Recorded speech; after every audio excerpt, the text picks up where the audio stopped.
Hello बच्चों। आपका हमारे यूट्यूब चैनल दीपक सर क्लासेस में स्वागत है। बच्चों, आज की क्लास में ना हम एक्सरसाइज 3.1 का क्वेश्चन नंबर 2 करेंगे। तो कोई भी क्वेश्चन करने से पहले ना एक बार आप क्वेश्चंस को रीड कर लिया करो, समझ लो, या तो यहाँ से रीड कर लो या अपनी एनसीईआरटी बुक से। तो क्वेश्चन रीड कर लिया हो तो सुनो, क्वेश्चन में क्या कह रहा है, आपको दो इक्वेशंस दी गई हैं, आपको रेशियोज को कंपेयर करके ये बताना है कि ये इक्वेशंस जो हैं वो एक पॉइंट पे इंटरसेक्ट करेंगी या पैरेलल होंगी या कोइंसिडेंट होंगी। एक पॉइंट पर इंटरसेक्ट करने का मतलब इंटरसेक्टिंग दोनों इक्वेशन से जो लाइन बनेगी, ग्राफिकली मैंने दिखाया था, दो इक्वेशन से लाइन बनाना सिखाया था। तो दो इक्वेशन से जो लाइन बनेगी वो इंटरसेक्टिंग होंगी, पैरेलल होंगी या कोइंसिडेंट होंगी, ये आपको चेक करना है। ठीक है, किससे चेक करना है? रेशियो को कंपेयर करके। समझ में आया? अच्छा देखो, जैसे फर्स्ट पार्ट है, हम करते हैं। अच्छा, आपको मैंने बताया था, इंट्रोडक्शन वीडियो में बताया था कि इनके बारे में बताया था कि जब a1 by a2 is equal to b1 by b2 is not equal to c1 by c2 होता है, तो स्टार्टिंग के दो इक्वल हो, तीसरा इक्वल ना हो तो पैरेलल, तीनों इक्वल हो तो कोइंसिडेंट, और स्टार्टिंग के दो इक्वल ना हो मतलब a1 by a2 is not equal to b1 by b2, तो क्या कहलाते हैं? तो कहलाते हैं इंटरसेक्टिंग लाइन। तो वो इंट्रोडक्शन वीडियो देख लेना अगर आपको ये चीज ना पता हो तो। अच्छा चलो करते। देखो, ए वन 5 है, ठीक है, b1 -4 है, c1 8 है, a2 7 है, b2 6 है और c2 -9 है। ठीक है, अब देखो रेशियो निकालते हैं। a1 बाई a2 5/7, ठीक है, b1 बाई b2 4/6,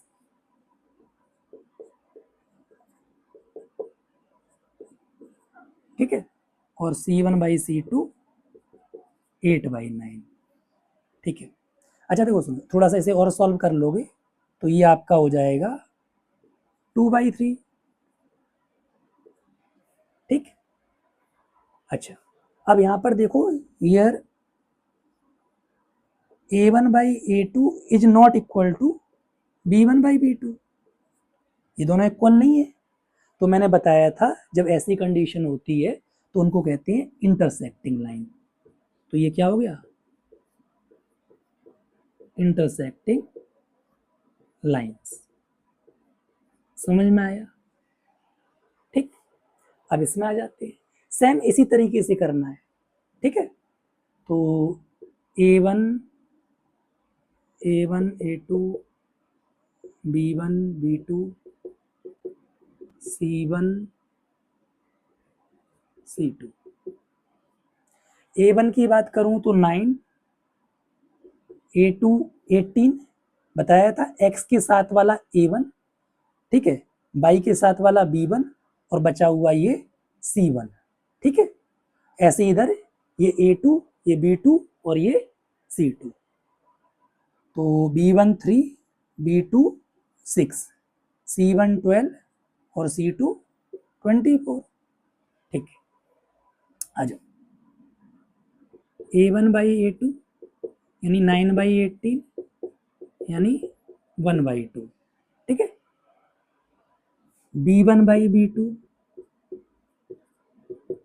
यानी 3/6 यानी 1/2।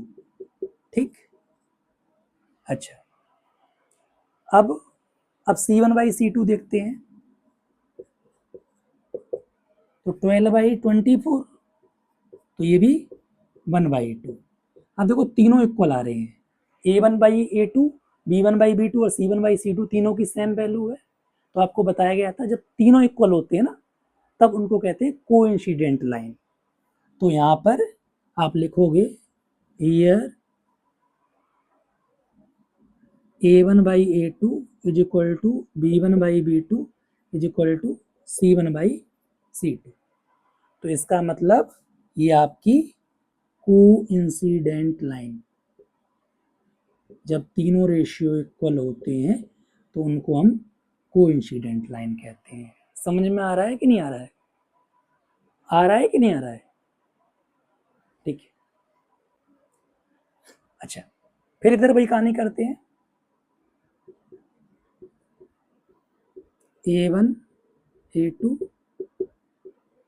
B1 B2 C1 C2, ठीक है। अच्छा ये भी समझ लो, in case is equal to में ये लिखा होता, इज इक्वल टू में ये लिखा होता -10, तो जब भी आप रेशियो कंपेयर करोगे तो इधर लाके ही कंपेयर करोगे, ऐसा नहीं कि इधर इज इक्वल टू में -10 होता तो C1 -10 हो जाता, नहीं। जनरल फॉर्म में बताया गया था कि जनरल फॉर्म जो होती है ना, A1x plus B1y plus C1 is equal to 0 होती है, ठीक है। 6 2 B1 बाई के संग वाला B1 होता है, विथ साइन लेना है, ये भी ध्यान रखना, विथ साइन। अब यहाँ पे ये -1 और ये 10 और ये 9, चलो रेशियो निकालते हैं।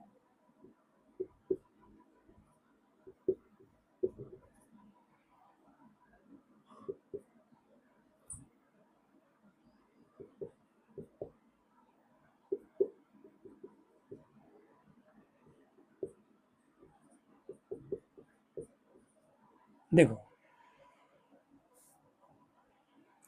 मैंने यहाँ पे देखो ये A1 बाई A2 3 आ रहा है, B1 बाई B2 भी 3 आ रहा है, बट स्टार्टिंग के दो इक्वल हैं, तीसरा इक्वल नहीं है। तो मैंने बताया था जब A1 by A2 is equal to B1 by B2 होता है, सॉरी, जब स्टार्टिंग के दो इक्वल हो और तीसरा इक्वल ना हो तो वो कहलाती है पैरेलल लाइन। समझ में आया? तो air A1 by A2 is equal to B1 by B2 but is not equal to C1 by C2, तो हम इनको कहते हैं पैरेलल लाइन,